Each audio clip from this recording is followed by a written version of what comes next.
Hello YouTube, Great RJ1 here, and today I'll be doing what you probably saw from the title of this video and the thumbnail, a Battlefront 2015 concept on Kanan Jarrus.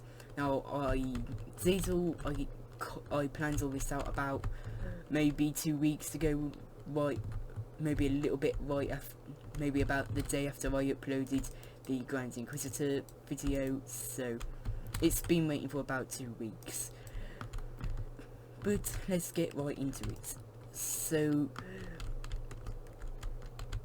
Kanan Jarrus will be having 1,300 health.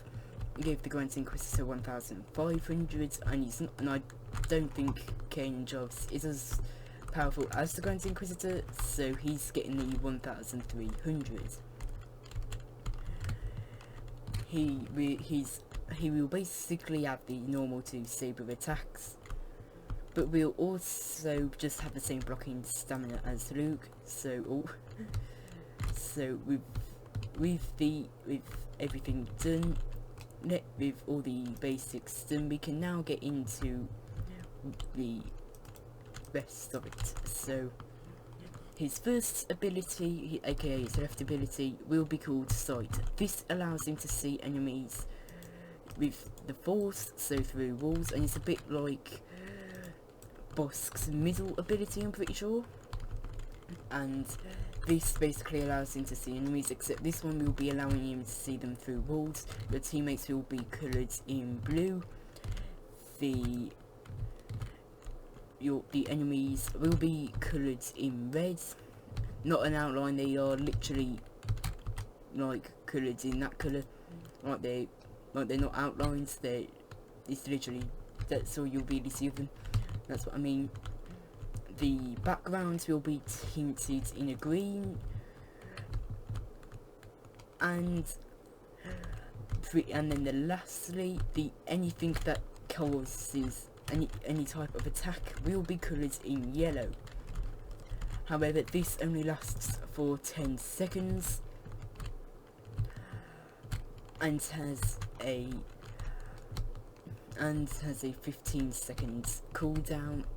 Actually no, 20, I think that's a bit more fair. It has a 20-second cooldown, so it's more of an ability you want to use wisely.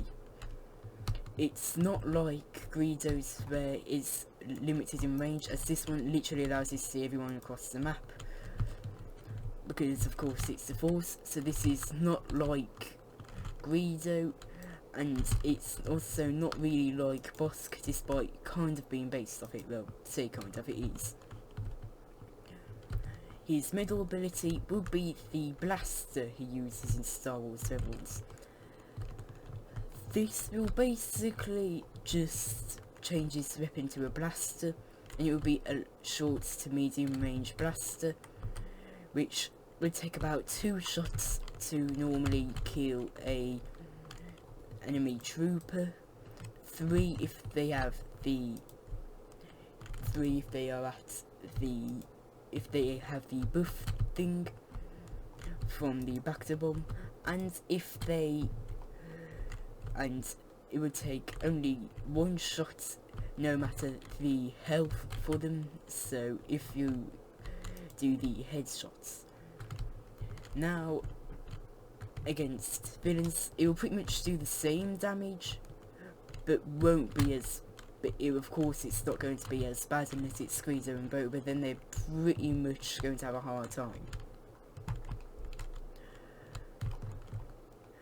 So now we can get, it would have a 10, I think it will have a 5 seconds cooldown, and it's just, wait no, it won't, it will have a 0 second cooldown, as it's mainly just a switch thing, a bit like Jin's, what is it, rifle configuration. It will just change the way it basically just changes its weapon out for a different weapon. Like if you're fighting enemies at close range, you might want to use your saber. If you're fighting them at about medium range, you may want to use the blaster, because then you don't have to deflect the bolts. And if it's Vader keeping on using his force choke and saber throwing at you, or Palpatine, I'm pretty sure. I mean, I think he's only. I think his chain on is still only close range. Doesn't go out of medium range. Doesn't go to medium range. I'm pretty sure. So if like there's Vader and he keeps on attacking you and you can't, and there's no other way you can really attack him from range unless someone's attacking you with blaster bolts, because his last ability has no range to it. This will be form. It's called Form 3. If you remember the Grand Inquisitor, he said that in this Star Wars Rebels, he said that he was the Padawan to a certain Jedi. I don't want to say it in case I get it wrong, so. And he said that they used Form 3, which, if you don't know what that is, it's the lightsaber form Obi-Wan uses. It's a very defensive form, so this one will swap around the blocking way, how he blocks and how he attacks. Basically, attacking will use the stamina that blocking usually uses, and you can block forever for 5 seconds. And you will have a 20-second cooldown. But yeah, that's basically what it is. And if Vader heavy strikes you, then he will get into a saber lock. Oh, I'm pretty what was the Grand Inquisitor's abilities? I think I did, what was it? It was, I think, double sabers. I can't really remember much, but I think it was, one of them was like double sabers. I think another was, I can't remember, it was 2 weeks ago. Oh right, the intelligence ability, and I can't really remember it. It's all but like if the heavy strike, if Vader heavy strikes Kanan, they'll get into a saber lock. And if the Grand Inquisitor, what's the right ability? I'll check after the video, but since I'm recording right now, I can't really check without pausing the game, which I also can't really do without pausing the recording, so, or ending it. So if it comes back to me, I'll probably get back to it. But like if the Grand Inquisitor like attacks Kanan while he's attacking him with Form 3, when he has Form 3 on, and he has double blades on from the ability, not the trait, then they'll get into a saber lock, because they are yeah. So, and there will be an animation, but it will be blocking while the animation is being done for Sarisu. That's the name of Form 3. Kanan Jarrus will pull off the lightsaber stance for Form 3, but he'll be able to block while that's being done. So that's pretty much the main basics on the abilities. Now there is just one thing left to do, and that's his trait. We now have to go over his traits. And the skins, you'll only really have the one skin, which is his appearance from Season 1. And maybe if like a Vader's in the map and he gets into like half health, he gets that lightsaber mark on his shoulder, which he has. I think that could be in 2 good skins. So if it's but he only gets that mark if he gets down to half health by Vader getting him to at least 50 health on the health bar. Anyway, back to what I was saying. I think that the trait will be called Sacrifice. Now what I put down here is basically, of course, Sacrifice, and it says Kanan provides armor to his teammates with more enemies here, but his armor lowers with them. Now at the time when I was putting on with them, I think I got it a bit confused up with it, so I accidentally put it with them. I wasn't meant to put it on with them. Basically, if Kanan is near his teammates and an enemy comes nearby, he will provide them with armor 3. However, he begins to lose armor if the enemies also get close. Now, it does not matter the amount of allies nearby, and you also cannot get the armor without help from, without being near his teammates. Anyways, how it works is basically if you're near your teammates, and then about at least 2 villains come, that's the lowest it can be, you get armor, and the more and more that come, well, enemies that come, the more it opens up. So for villains, it requires 1 villain, then 2 villains, then 3. Now if he's in a 1v1 situation, there will be no way for him to activate his trait if there's no one nearby, so this trait's kind of useless when it comes to 1v1s, and we'll literally just be in without having a trait that way. But if he's fighting troopers, then it will be changed to if he has about 3 troopers, wait no, not 3, if he has 2 troopers near him, then it will activate the trait.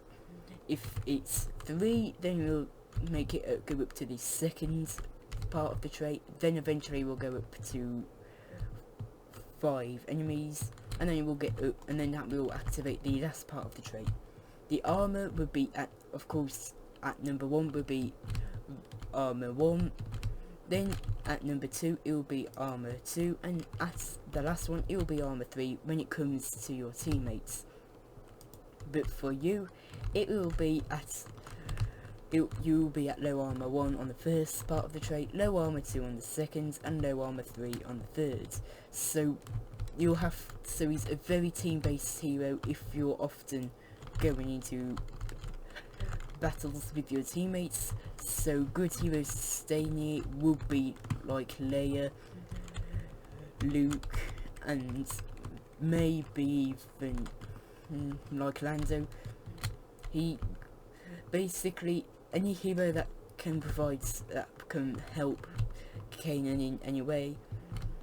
Like Lando, he can help him by stunning the enemies with the power blast, because I'm pretty sure it stuns them. I can't remember. Or pretty much any hero that just basically provides any help to him in a certain way, like Leia with her health, Luke by helping to block everything for him when he's out of stamina, and he's not using form 3, and also his movement will be much like Luke's. I think that's a pretty good way for him. So, but yeah, that's pretty much it when it comes to Kanan Jarrus. I think he could have been a really fun hero if he was added, and it's kind of too bad he wasn't, because I think he could have been extremely fun if he was. And going by this concept, he could have been a very good placeholder for Obi-Wan until he got if he got added, but due to the form 3. And I think this is a pretty good way to, well, finish off the Stygeon Prime concept.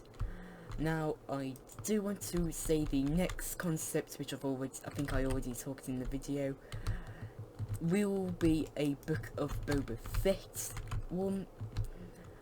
I'll say what will the heroes be for that concept right now, and that will be the Mandalorian and Cad Bane. I think because Boba's already in the game, we can't really put in Boba Fett, and Fennec would be kind of strange to have on the light side, and same with Cad Bane. So I've gone with the Mandalorian. There's no one else I could really put there apart from Grogu, and Luke's already in the game, so there's rarely any options I can really put, so I've had to put in the Mandalorian. I'll probably make the video right after this one. I already got the thumbnail for this already made, so it doesn't really, so I can get right over to making that video. But yeah, anyways, now we've completed the Stygeon Prime concept. So yeah, thank you guys for watching, and I'll see you guys next time. Bye.